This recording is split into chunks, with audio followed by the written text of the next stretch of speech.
बहुत समय पहले एक छोटे से गांव में गंगा नाम की एक गरीब बहू रहती थी। उसका विवाह रामदीन के घर में हुआ था, जो एक साधारण किसान था। रामदीन का परिवार वह था, सास ससुर और दो देवर भी घर में रहते थे। गंगा स्वभाव से बहुत ही सुशील, मेहनती और समझदार थी। वह सुबह से लेकर रात तक घर के कामों में जुटी रहती, कभी किसी काम से जी नहीं चुराती। रामदीन का घर छोटा था और उसमें सुख सुविधाओं का अभाव था। गर्मी के दिनों में घर तवे की तरह तपता था। सबसे बड़ी परेशानी खाने पीने की चीज़ों को ताज़ा रखने की थी। दूध फट जाता, सब्जियां मुरझा जाती और पके हुए भोजन में खटास आ जाती। गंगा और उसकी सास हर दिन इस समस्या से जूझती थीं।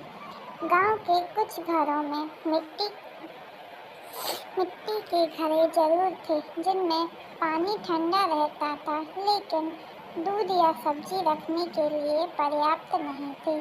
बाजार दूर था और हर रोज ताजी चीजें लाना संभव नहीं था। रामदीन की आर्थिक स्थिति भी ऐसी नहीं थी कि वे फ्रिज खरीद सके। एक तपती दोपहर जब गंगा रसोई में काम कर रही थी, तो गर्मी से उसका बुरा हाल था। कल की बची हुई लौकी की सब्जी भी गर्म होकर अपनी ताजगी खो चुकी थी। उसे देखकर गंगा का मन उदास हो गया। वह सोचने लगी कि क्या कोई ऐसा तरीका नहीं है जिससे खाने पीने की चीज़ों को इस गर्मी में भी ताज़ा रखा जा सके। अचानक गंगा को अपने बचपन की एक बात याद आई। उसके गांव में एक कुम्हार रहता था, जो मिट्टी के अनोखे बर्तन बनाता था। उसने एक बार देखा था कि वह मिट्टी के दो बड़े बर्तनों को एक के अंदर एक रखकर और बीच में गीली रेत भरकर कुछ बना रहा था।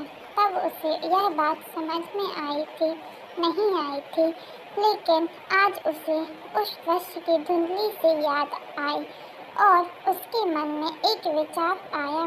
गंगा ने तुरंत अपनी सास को अपनी यह याद और विचार बताया। पहले तो सास को यह बात कुछ अटपटी लगी, लेकिन गंगा के आग्रह और उसकी आंखों में दिख रही उम्मीद को देखकर उन्होंने हामी भर दी। अगले दिन गंगा सुबह सुबह गांव के बाहर उस कुम्हार के पास गई। वह अब बूढ़ा हो चुका था, लेकिन उसकी कला में आज भी जादू था। गंगा ने उसे अपनी परेशानी बताई और मिट्टी के दो ऐसे बर्तन बनाने का अनुरोध किया जो एक दूसरे के अंदर आ सकें और जिनके बीच में गीली रेत भरी जा सके। कुम्हार गंगा की गरीबी और उसकी समस्या को समझ गया। उसने कम कीमत पर वैसे ही बर्तन बनाने का वादा किया जैसा गंगा चाहती थी। कुछ दिनों बाद गंगा मिट्टी के दो बर्तन लेकर घर लौटी। बर्तन आकार में थोड़े बड़े थे। उसने रामदीन और अपने देवरों की मदद से घर के आंगन में एक छायादार जगह तलाशी। फिर उसने वह बड़े बर्तन को नीचे रखा और उसके अंदर छोटे बर्तन को इस तरह रखा कि दोनों के बीच में थोड़ी जगह रहे। उस खाली जगह में उसने गीली रेत भर दी और ऊपर से छोटे बर्तन को मिट्टी के ढक्कन में ढक दिया। यह देखकर घर के सभी लोग हैरान थे। सास ने पूछा, यह क्या है बहू? गंगा ने विनम्रता से उत्तर दिया, माँ जी, यह मेरा मिट्टी का फ्रिज है। इसमें हम दूध, दही, सब्जियाँ और बचा हुआ खाना रखेंगे तो यह ठंडा और ताज़ा रहेगा। पहले तो किसी को गंगा की बात पर विश्वास नहीं हुआ। सबको लगा कि मिट्टी और रेत कैसे किसी चीज़ को ठंडा रख सकती है, लेकिन गंगा को अपने विचार पर पूरा भरोसा था। उस दिन गंगा ने सुबह का जमा हुआ दही मिट्टी के फ्रिज में रखा। शाम को जब उसे निकाला तो वह बिल्कुल ठंडा और ताज़ा था, मानो अभी जमाया गया हो। यह देखकर सबकी आंखें खुली रह गईं।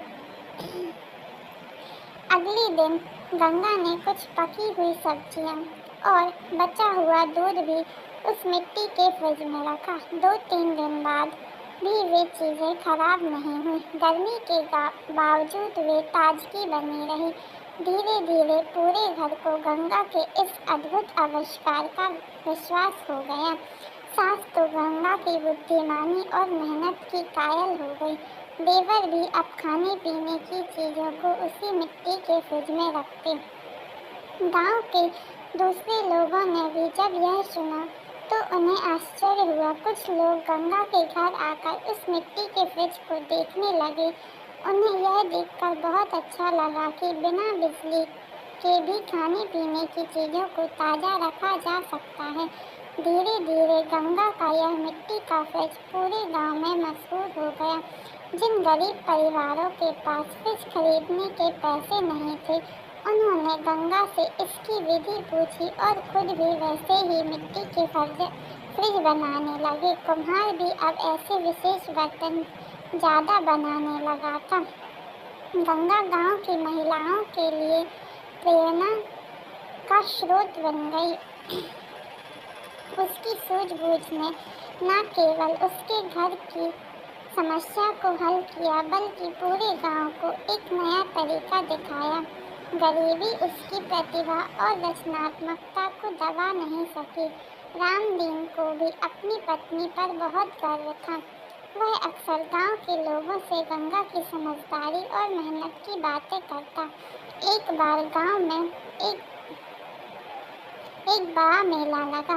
गंगा ने भी अपनी मिट्टी के फ्रिज के बारे में लोगों को बताया और उसके फायदे समझाए। कई लोगों ने उससे प्रेरणा लेकर वैसे ही फ्रिज बनाने का संकल्प लिया।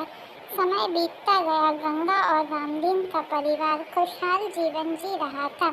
गंगा का मिट्टी का फ्रिज आज भी उनके घर में इस्तेमाल होता था। भले ही अब उनके पास थोड़ा पैसा आ गया हो, वह फ्रिज उन्हें उस समय की याद दिलाता है जब गरीबी में भी उन्होंने अपनी बुद्धि और मेहनत से मुश्किलों का सामना किया। गंगा की कहानी यह सिखाती है कि आवश्यकता ही आविष्कार की जननी है। यदि मन में कुछ करने की इच्छा हो तो सीमित साधनों में भी अद्भुत किया जा सकता है। अगर कहानी अच्छी लगी हो तो चैनल को सब्सक्राइब करना ना भूलें।